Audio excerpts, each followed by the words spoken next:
At 8 years old, abuse. In adolescence, depression and a desire to die. And at 16, the underworld of prostitution.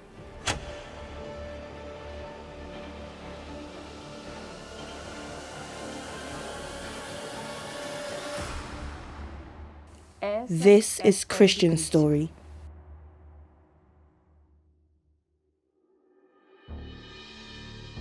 Lorraine began to emerge at the age of 8 as a result of an abuse.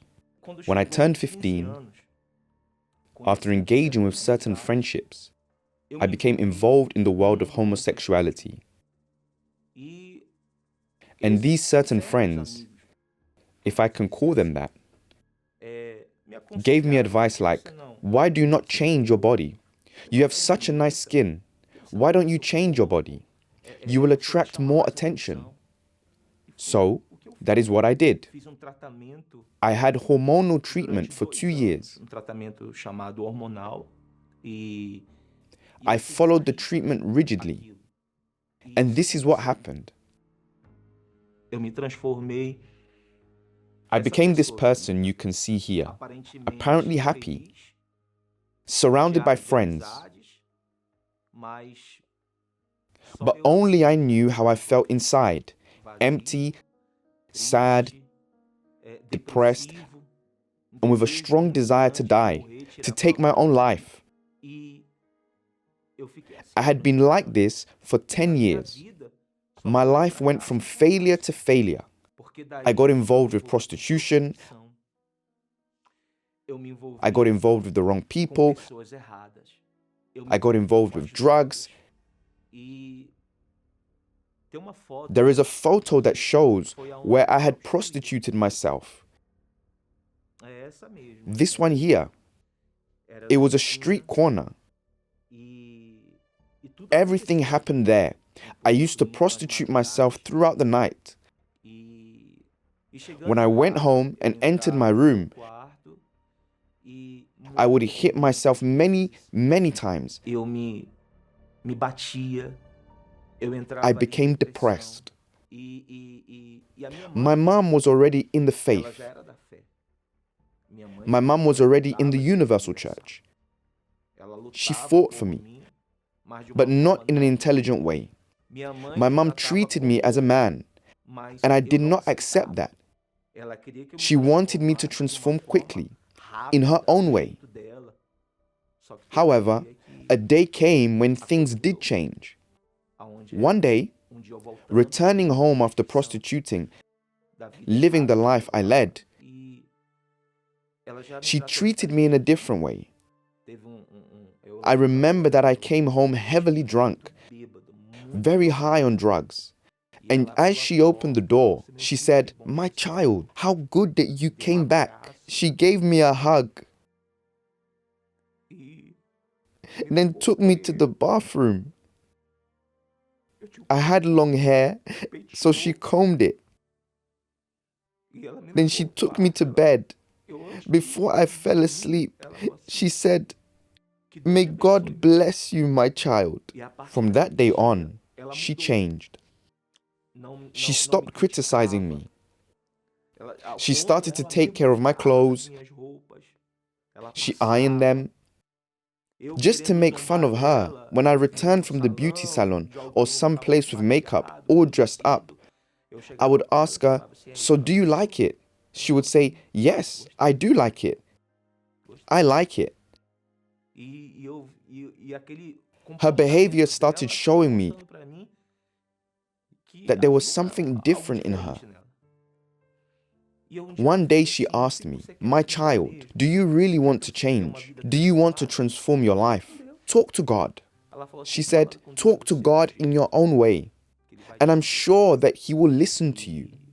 As a result, in that picture you see now, looking like this, I would go on my knees and speak with God. I would say, "My God, give me one chance, because I cannot take it anymore. I just want one chance."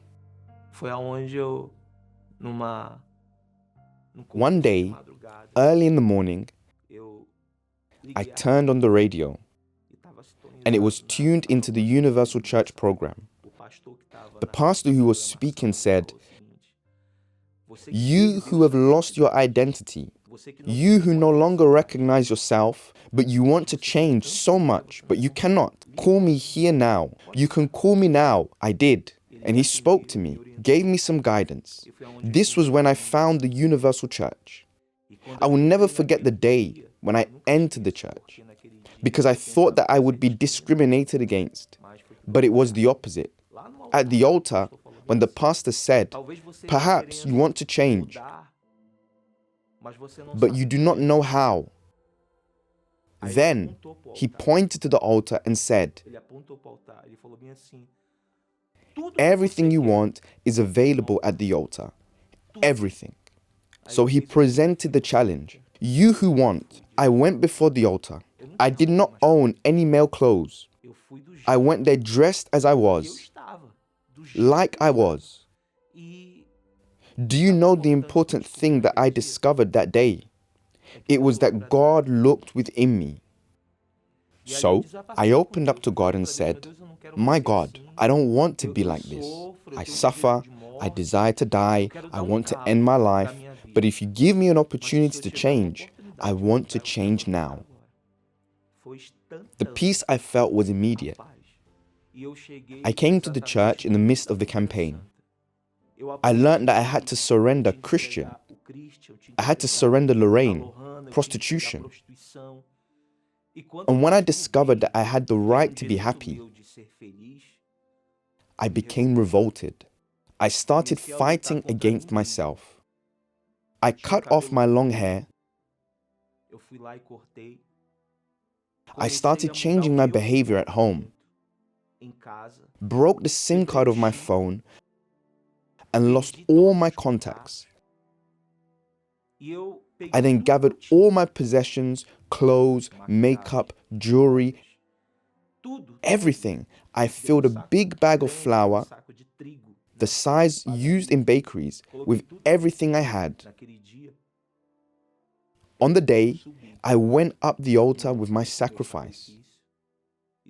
Inside my sacrifice was my past, my abuse. I simply asked God for one thing, just one thing. I actually wrote it down. I wrote, "I, Christian, want to be a man of God."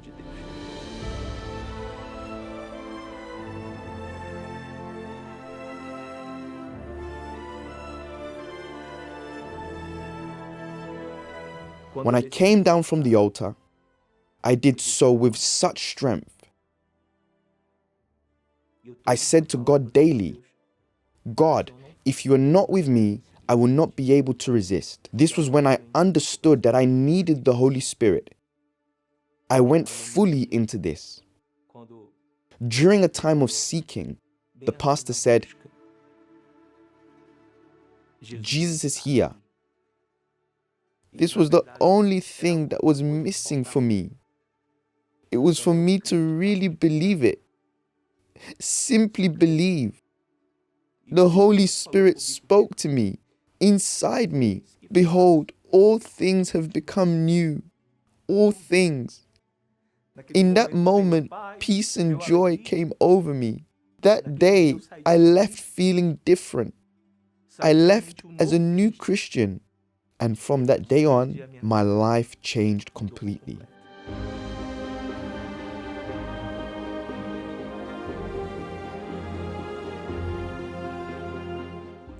I started to take part in the love therapy seminars, where I learned how to be an intelligent single person. God has blessed my love life with a person who had a past apparently similar to mine. God has transformed her, and now we have been married for almost 5 years. This was our wedding day.